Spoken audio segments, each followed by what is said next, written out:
Good morning. One Heart, One Mind Center for Spiritual Living. Love y'all. And we are going to invite our fabulous, incredibly talented Jessie Powers to kick us off with some music this morning. Welcome, Jessie. Thank you very much. We're going to declare that today is a beautiful day. It seems to be sunny almost everywhere. At least everywhere that we are on this Zoom meeting right now. So we're going to say, it's a beautiful day.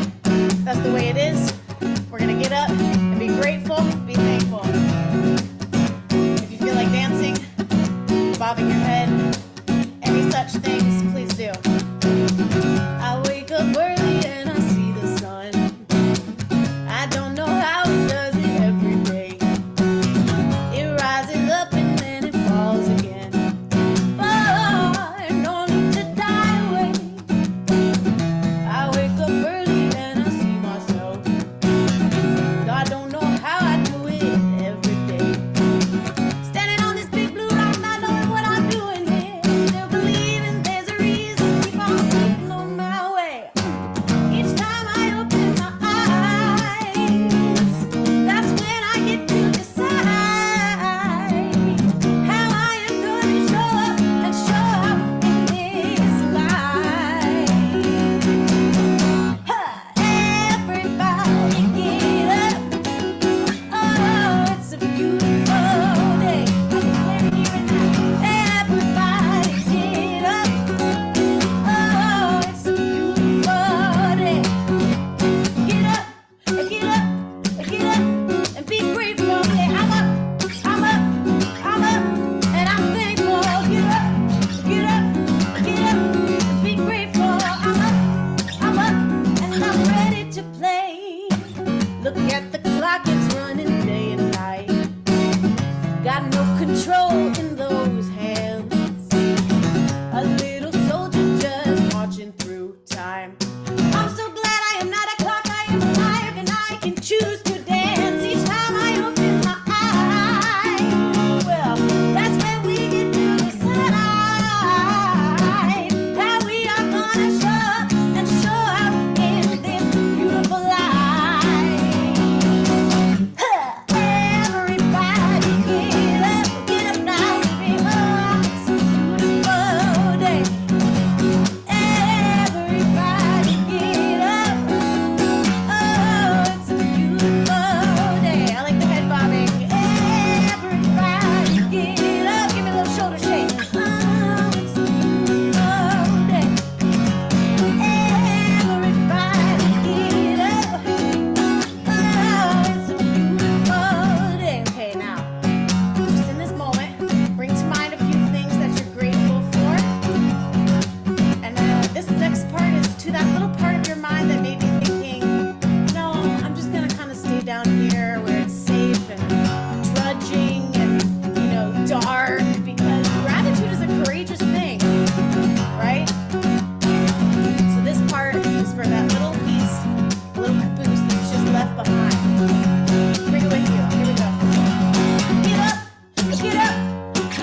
Well, if you were sleepy before that, you're not now. Woo-hoo! That'll roll your socks up and down. We're ready to go.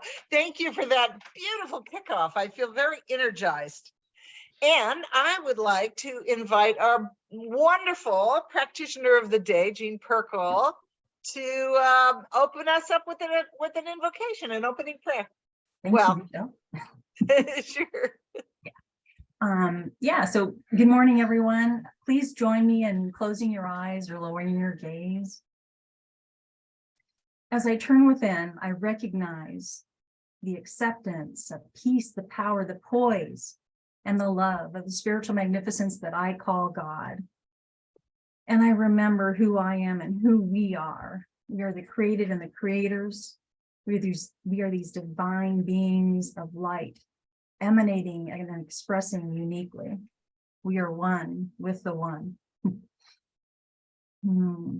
Forever expanding that canopy of love. And I know for each and every one of us here that today's service will be that tidbit, that morsel of connectedness, of that nurturing self-acceptance and celebration and remembering who we are and stepping into that. And I'm glad and grateful for each and every one of you that are here today. And if you're called to do so, please join me in saying, and so it is.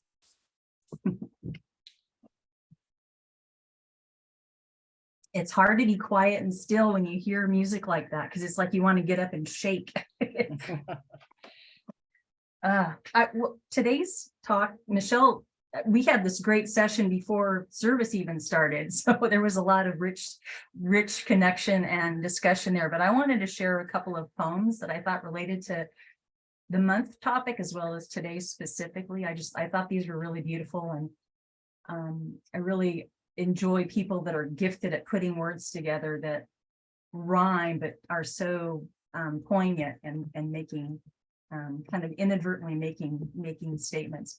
So this first piece is called Masterpiece, and I don't know who it's written by, but it's no more discarding my unfinished parts, erasing, hiding, painting over my unsavory. I found the courage to accept, integrate my differences. I treasure the best of me. I'm refining the rest. My full portrait is emerging. I'm a masterpiece in the making. And then the second poem is by Zoe Branch, and it says, chin up, you bright being, and face yourself just as you are. Everything you see is perfect like that. Everything you are is whole. Did you know that your legs were meant for wandering and your belly for laughing, your arms for enfolding your own precious body, and your lips for speaking your own name? There is no other cosmos like that one that turns inside you, no atoms arranged quite like yours. So remember each day to carry yourself as the sacred thing that you are, a whole universe unto yourself, a soft being deserving of love. So Rev, can you bring up today, last Sunday in March? I guess it's the last time we're going to do the affirmation for March. Yeah. Here we go. All right. So if you're all inclined to do so, let's read together. Today, like the changing seasons, I am open to the flow of life. I welcome support wherever it comes from, and I'm receptive to every source of inspiration. I am a magnet for love and happiness. I am so grateful for life, and so it is.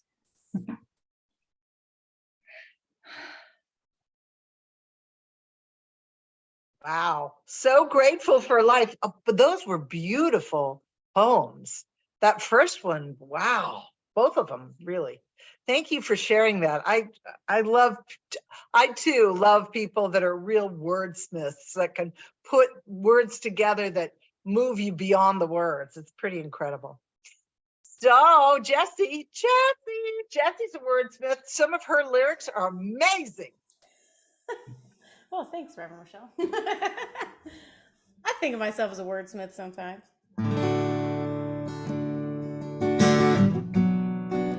This song is called Forgive.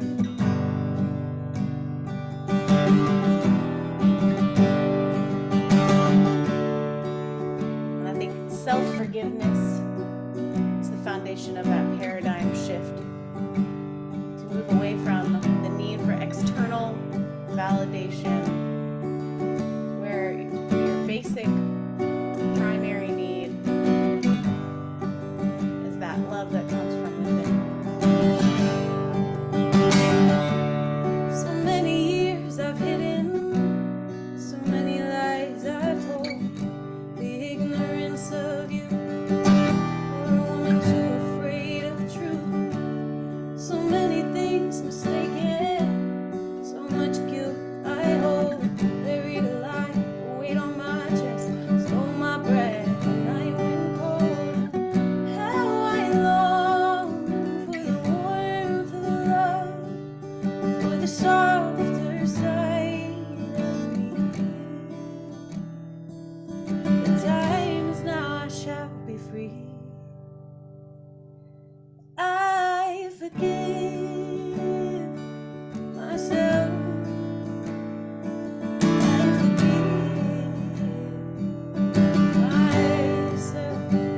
I forgive myself. I forgive myself.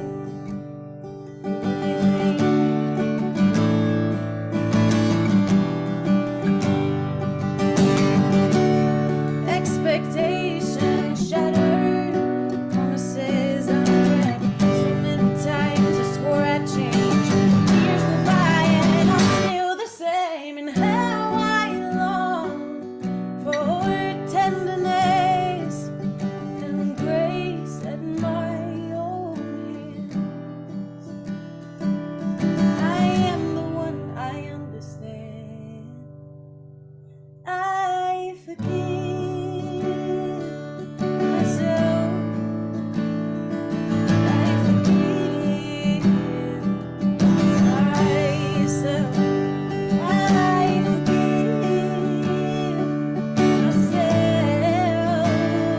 I forgive myself. I forgive myself.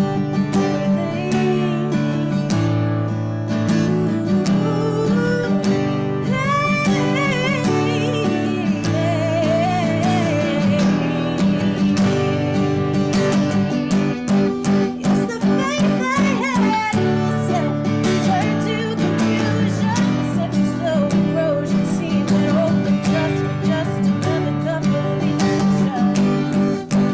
Somewhere deep inside I realize I am worthy. I am somebody who can be relied on, so I'm gonna put my faith in. I'll put my faith in me once again. For I have found redemption. I'll put my faith in me. I'll put my faith in me once again. For I have found redemption. I forgive myself. I forgive myself. Oh, I forgive. I forgive. I forgive myself. I forgive. I forgive myself for everything.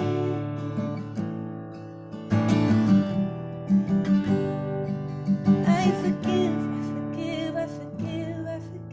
myself.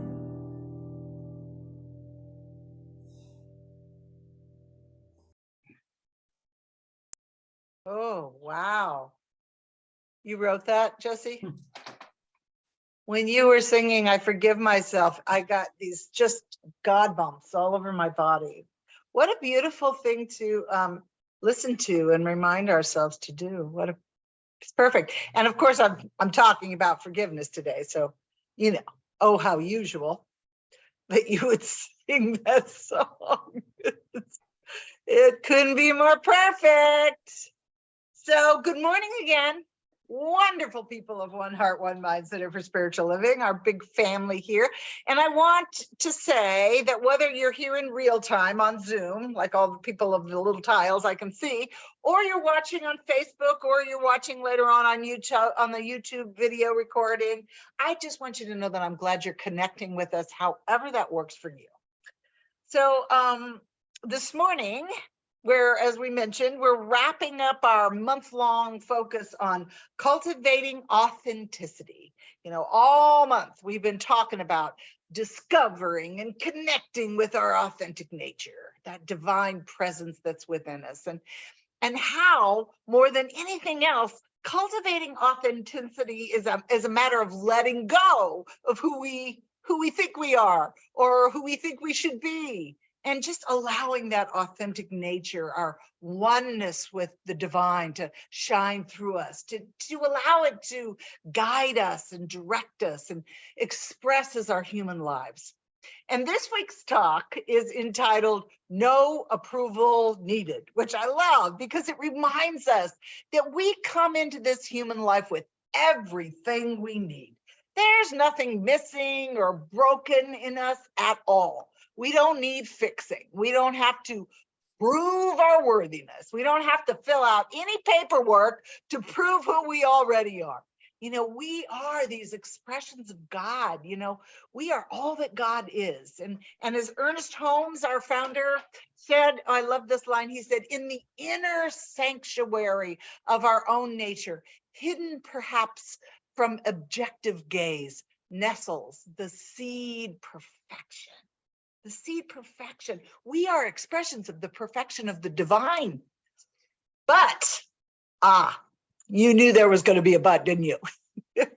We cultivate our mental and emotional and spiritual environment so that that perfection can be easily expressed. That's our part. And we do that through dedicated practice, you know, really by creating a habit of being aware of what we think about, how we feel, and how we behave in the world. You know, by letting go of any old ideas or feelings or behaviors that get in the way, that obstruct the creation of a new habit, you know, that we're installing on the hard drive of our subjective or subconscious mind, you know, and that's what we're talking about this morning. In the East, the Hindus describe this discovering of your authentic nature as the thinning of the veil. I love that. And today we'll focus on the ways that support the unveiling, the thinning of the veil of the perfection of our own beingness, that authentic self, our oneness with God. You know, when something is veiled, it doesn't mean that it's not there. It just means it's covered up, you know, and I've found that, and this may be true for you as well, that the more I dedicate myself to the spiritual practice of becoming aware of my thoughts and feelings and actions, the more I unveil that divine perfection. Because the more aware I become, the more I consciously align with who I really am, which is the perfection of God. So what veils do we need to remove to reveal that perfection? You know, one of my favorite authors and speakers, she's a shame researcher. She calls herself a shame researcher, is Brene Brown. You probably know. She's done some incredible work. I mean, really incredible work around the things that get in the way of expressing that perfection that we already are. So in her book, I wrote down her quote. She wrote a book called The Gifts of Imperfection. The imperfection is in our humanness. And so she honors that. And she wrote, if we want to live and love with our whole hearts, and if we want to engage with the world from a place of worthiness, we have to talk about the things that get in the way. And that's what we're doing today. Especially, she says, shame, fear, and vulnerability. You know, isn't that a powerful thing to look at the things that are in the way? To just look at them. You know, we have to ask ourselves in a very empowering way, what stories or we can call them beliefs if we want, have I been telling myself over and over? What stories have I gone unconscious about? What stories are due for a good rewrite, for some revision? You know, and we know, and we say this all the time, that we build our stories from the brick and the mortar of our everyday lives. The things we learn from our well-meaning parents and grandparents and teachers, and what we hear from the voice of the common culture. And I've discovered that it isn't so much the experiences that I have in my life. It's what I tell myself about the experiences I have in my life. That's even more impactful than the experiences themselves. It's the stories we construct, what we tell ourselves about these life experiences. Those are the ones that we tell over and over again through repetition, that get written on from our conscious mind down to our subconscious or subjective mind. And those are the ones that run our lives, because sometimes we're not even aware we're still hanging on to them. And what I find really interesting is that, let's see, I think I read this in Dispenza's research.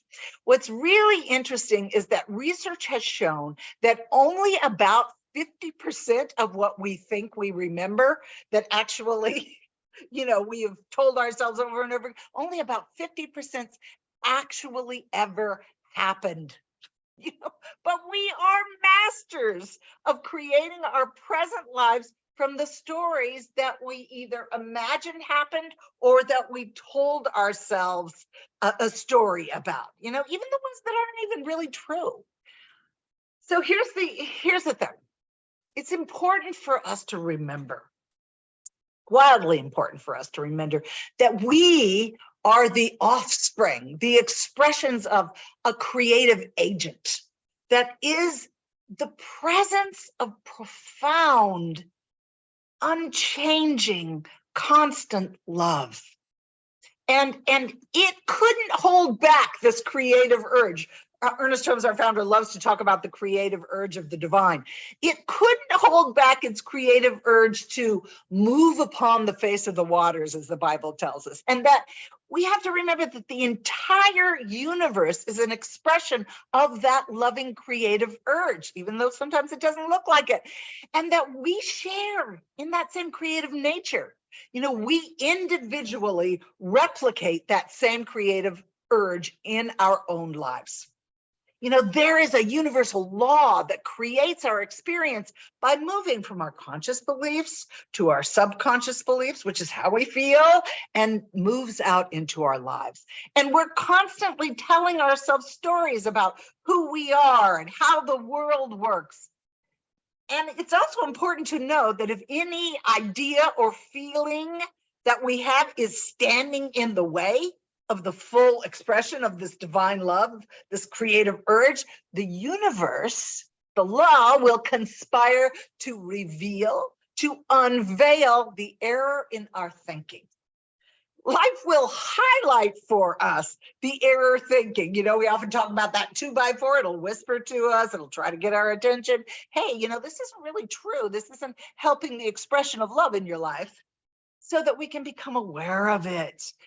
And then we can really unveil who we truly are. Everyone has stories about the mistakes they've made. Ones that make them kind of grimace and think, oh, holy cannoli, what was I thinking? I have tons of them. I have a lot. I have made some whopper mistakes in my life, especially in my young adulthood. I ran through every possible error there is, thinking that it would lead me somehow to the promised land. And some of the stories, when I think about them, they still give me pause. I still think, what were you thinking? But I know that the gift in them, and that's what we always have to do, is look for the gift in them, harvest the good, was that I learned how to practice this deep forgiveness and to rewrite my stories through the awareness of who I really am, through a moving into a deeper connection with that authentic self, to see everything that I am, everything that I've done through the lens of God love, through the lens of self-love. And this is not necessarily an easy practice, but necessary if we're going to move past our own old wounds and make them a valuable part of our lives as we move forward. These things are valuable to us. They teach us so much. And we can discover through this journey how we can connect even more deeply with that part of us that is the divine. We find value in them, and we love every part of ourselves. Someone told me a long time ago that when we try to do this psychic surgery of getting rid of the parts of ourselves that we don't like, we cement them into our experience. I want to be able to look at the errors, mistakes, the things that pop up in my life or that I've done in my life, and look at them and forgive them. And that enables us to move forward to live a full and a more joyous life. We have to learn to rewrite the old stories through love's wisdom, through the heart's wisdom, and not through that, self-deprecating voice, that judgment and abuse. And then we can really change the entire trajectory of our lives, can move into a greater yet to be. Another metaphor that we often use rather than unveiling is we use that metaphor of the layers of the onion, peeling off the layers of the onion. I read that Jean Houston, who, you probably know who she is. She's a powerful author and teacher and spiritual master. And she did research when she worked with NASA. Who knew? I had no idea she even worked with NASA. But anyway, she did this research on the mind brain. And she discovered that there's actually a physical membrane in the brain that thins as we become more conscious, as we practice becoming aware. The brain actually shifts in form and has a greater content and context through awareness, through developing our awareness of what we're thinking, feeling, and being, unveiling our perfection and unveiling God, unveiling that authentic self. I thought that was pretty incredible that the physical, I should know that the physical always responds to what is going on in our conscious mind and our subjective mind. Some people even believe that I like this idea, I don't know if it's true or not, but I like it. When we die and take that trip through the tunnel that we've heard about from people that have had near-death experiences, that our first experience of God is what we believe God to be. So that if you're a Christian, you'll most likely meet Jesus. If you're a Buddhist, you'll probably meet Buddha. If you're Jewish, you'll meet Moses. You get the idea. They say that the image of God that we hold is how God will appear to us. But whatever image it is, what it says to me, true or not, is that we are so loved by the divine, that we are so, our relationship with God and that intimate relationship with the divine is so personal, so intimate, so loving, that we can't separate from it at all. And the awareness of this intimate presence constantly calls us to rethink who we think we are. And it invites us to revisit how we think, how we feel, and what we do during and as we move through our daily life. And it matters. It matters how we engage with God and reflect that in the world. It matters. I think our personal, intimate relationship with the divine affects everything we do. I was listening to Michael Beckwith, who I love to listen to. I was listening to one of his videos on YouTube, and he shared this wonderful practice that he teaches for engaging with everything that happens in your life, no matter what it looks like. It's like this 3-step approach. And first he says, here's what you do. You look at what is happening and you say, it is what it is. And just notice it without judgment, without blame, without commentary. I love to say that. Just notice what's right in front of you. And then realize that in any situation, you are either empowered. It is either going to control you or you are empowered to respond to it from your connection with the divine. You're in control of how you respond. So just notice yeah, it is what it is. You know, that war in the Ukraine, it is what it is. How will I respond to it? Will I become angry or will I know the truth? We're always in control. And the second thing he said to do is harvest the good. I talked about this in the meditation today. Harvest the good. There's good in everything. The more you look for it, the more you'll find it in every situation, circumstance, or event. Something wants to be born here. If there's confusion, peace wants to be born. Limitation, freedom wants to be born. Focus on what the good is in the situation, on what it is highlighting for us so that we can be a part of bringing it into manifestation. And then the last thing he says to do is to forgive all the rest. Abandon the rest. It's just the minutia. To forgive means to give ahead of time. In other words, to live in an attitude of being willing to move from fear to love, to face whatever is happening right in front of you with an attitude of being willing to move from fear to love. What a way to live. I love that idea. 3 things.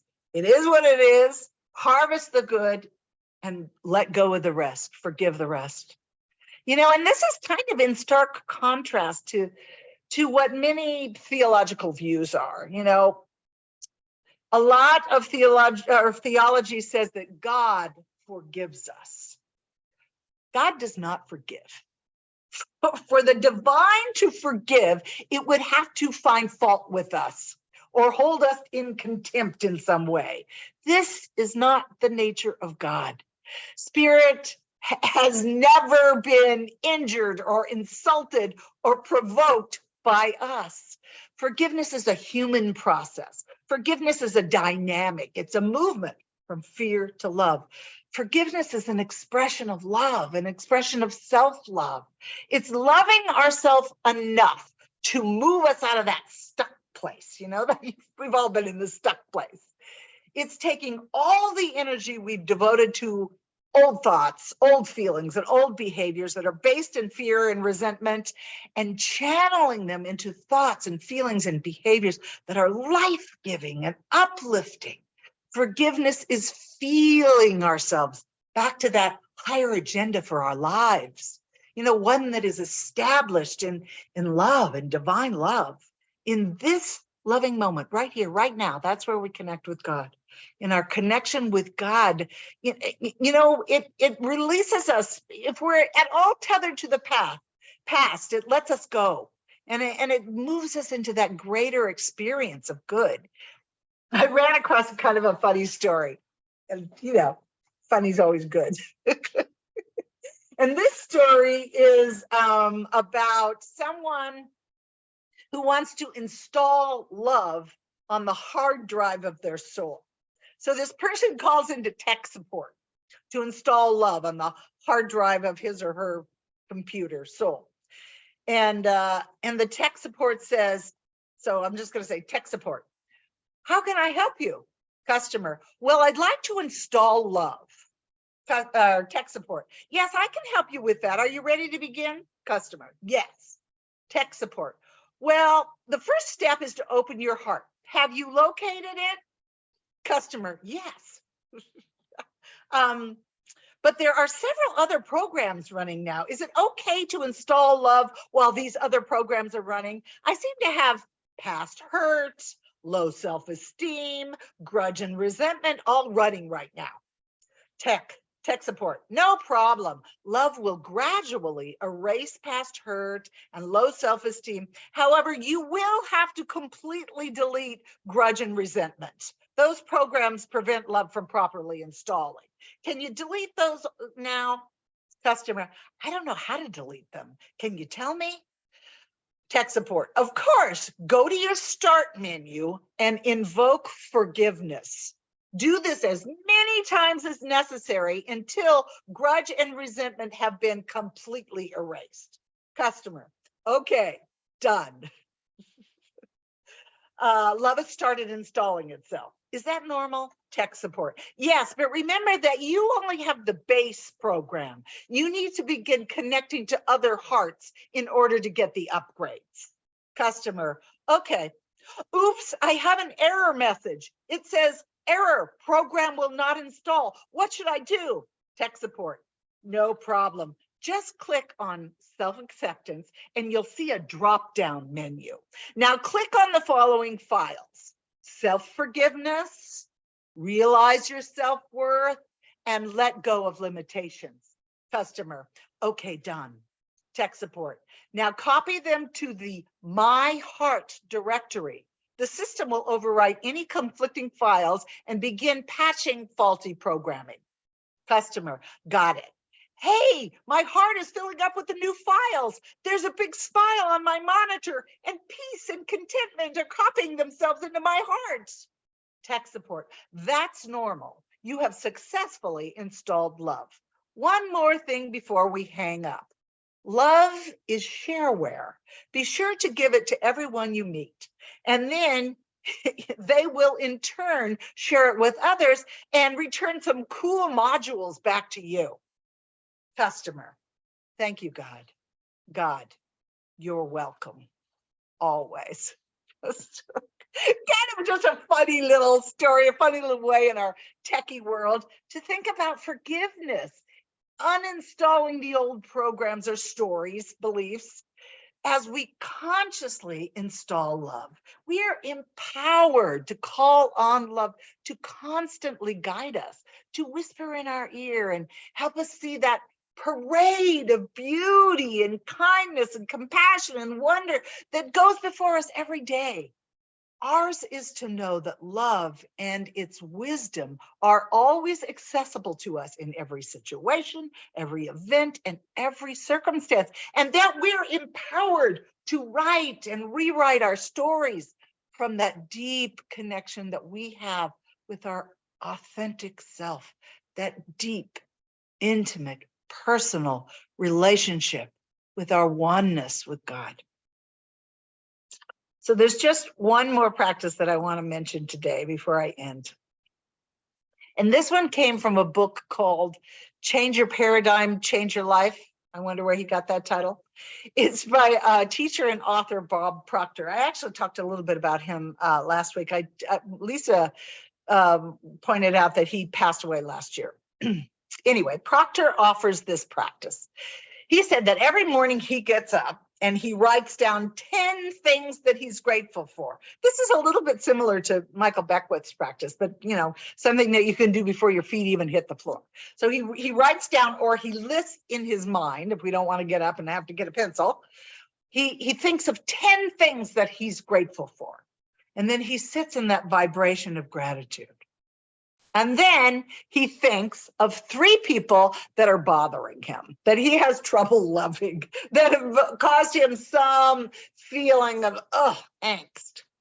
And then he takes a moment to send each one of them love, to see back beyond his judgment, beyond blame, and just to send them love, each one. And then finally, he sits in total relaxation. Really, he meditates.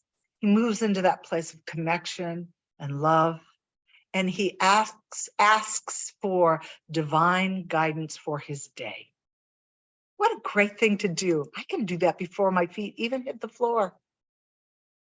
And to listen then, I think, as we move through our day, for those subtle little nudges of God wisdom. So this week, I invite you to try this little practice before you even get up. 10 things you're grateful for, 3 people that are bothering you, sitting in deep contemplation, asking for guidance. And my experience is that when I do that, I automatically align with that authentic self. I have to go to that place of love. That's where the divine presence is. That's where I go. And then allow that divine presence to guide me as I walk through my day. And I watch that parade of beauty and compassion and kindness move through everything that I encounter during the day. So I just invite you to do that this week. So let's move into prayer. Oh, yes. We are one. God is all there is. We are one with it. We are one. I am one with you. You are one with me. I am one with everything that is. I live, move, and have my being within the oneness of God, as we all do. There is only one. There's only one life. There's only one presence. There's only one power. There's only one wholeness. There's only one, and we're all in it. And so from this place of unity, of recognition, of love is the only power, I speak my word for and about all of these beautiful expressions of that divine oneness that are on this call, that are listening to this call, that are in this world. And I speak my word that there is this subtle, magnificent, maybe even dramatic shift in knowing who we are in this oneness, in this love. And that we allow that to be the stream of creative energy that moves through us, bringing into manifestation, into demonstration, love, goodness, wholeness, abundance, prosperity, health, vitality, connection, joy, in ways that at this moment we cannot even imagine. I even invite you to move beyond what you've experienced before, to move beyond what you think you know, into a realm of unknowingness, to sit in infinite potential that we have no idea what is there because we don't know what we don't know. And to move into the openness and the willingness to say yes to what we don't know, but we do know is love. Thank you, God, for this. Thank you for the incredible ability to co-create our lives through our connection and our love of this one life, this one power, this one presence, which we all are.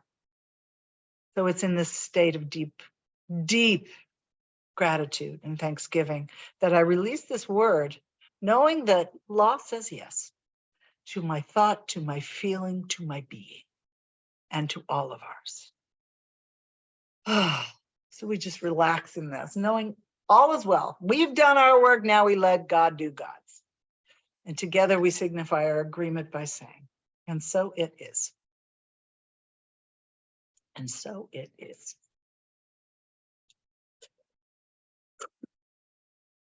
Boy, I really felt the vibe today. I could really feel the vibe today.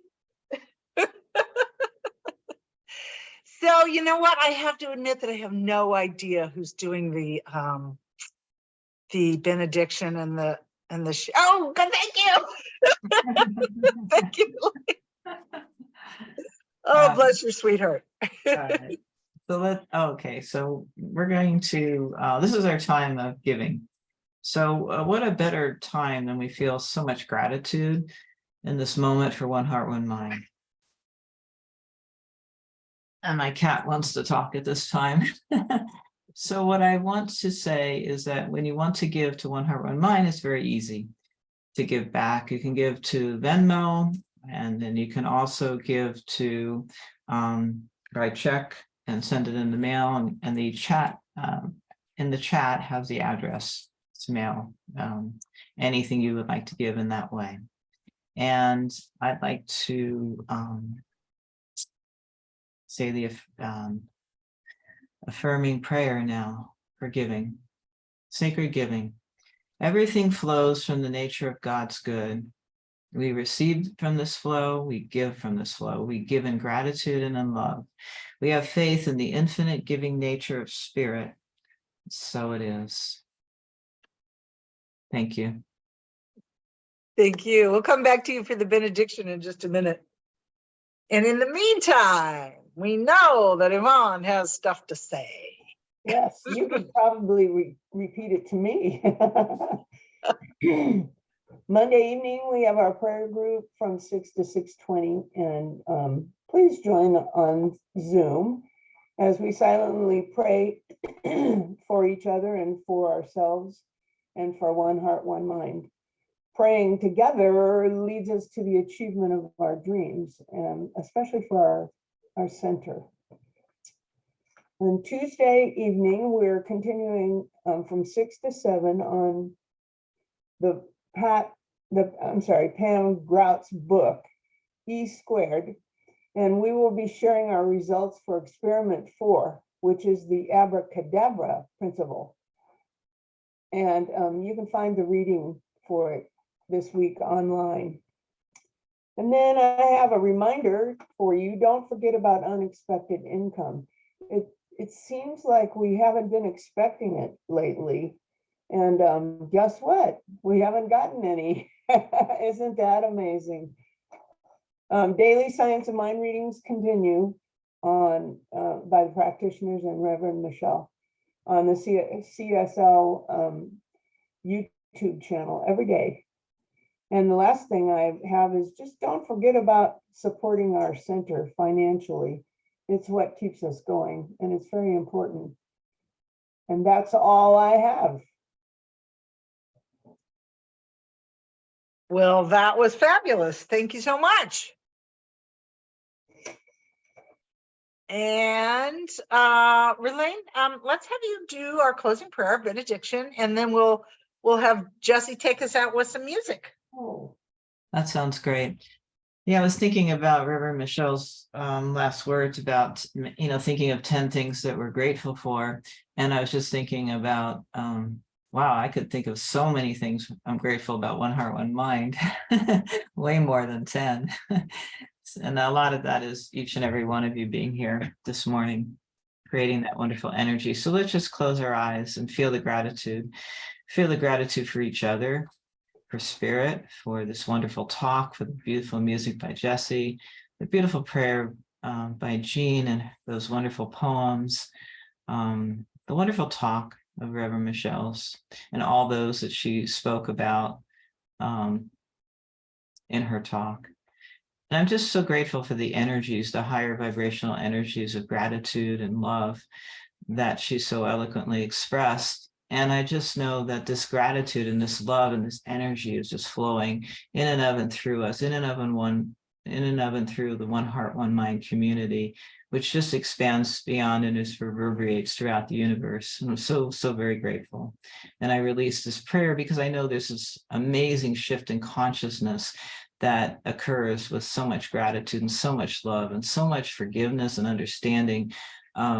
I love the part about love letters to ourselves, to just really express our beauty and our wonderful presence with Spirit flowing in and of and through us always in every moment of our daily lives, even when we miss the mark, especially when we miss the mark.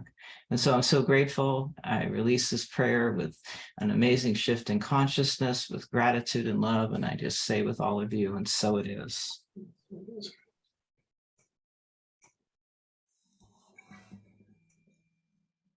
Thank you for that prayer. Thank you. I was saying thank you, and I realized I was muted. Thank you, Relaine. Take it away, Jesse. All right. We'll send us off with a love letter from God about how you need to stop messing around and telling all these dumb stories about yourself that aren't true and just accept the amazingness of life. Here we go. It's called Bucky. Sometimes I get a glimpse of what happens in your head, and I gotta say that it sounds so ridiculous. It makes me wonder if you understand how blessed I've been feeling being with you. God's with you always. You got that sway, this way of carrying the light, just like a prism giving rainbows to people passing by. Projected technicolor dreams before my eyes. You just radiate, ain't it beautiful? You got me so good that you could go and break my heart in two, and I would probably smile in all of the beautiful ways that you do you. So baby, you better get used to it. My love ain't going nowhere. It starts with the spark, now my heart won't quit. My love ain't going nowhere. Your cup's too small and it all won't fit. My love ain't going nowhere. Better go to Home Depot, get a whole bucket, cause my love ain't going nowhere.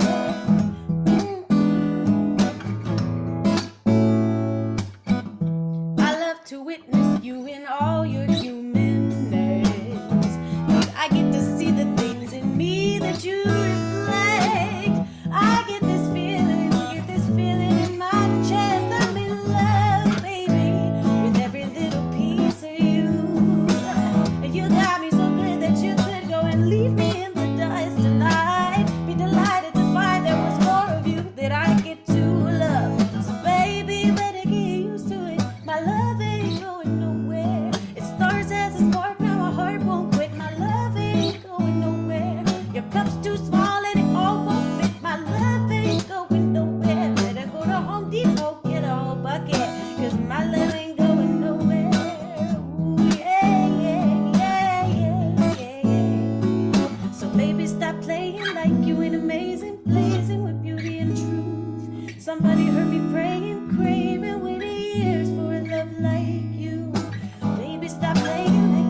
so you don't have anything to worry about. You're totally fine and good. Forgive yourself for everything.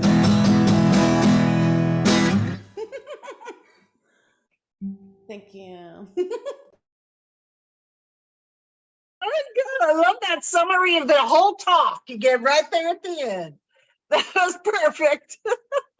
One-liner.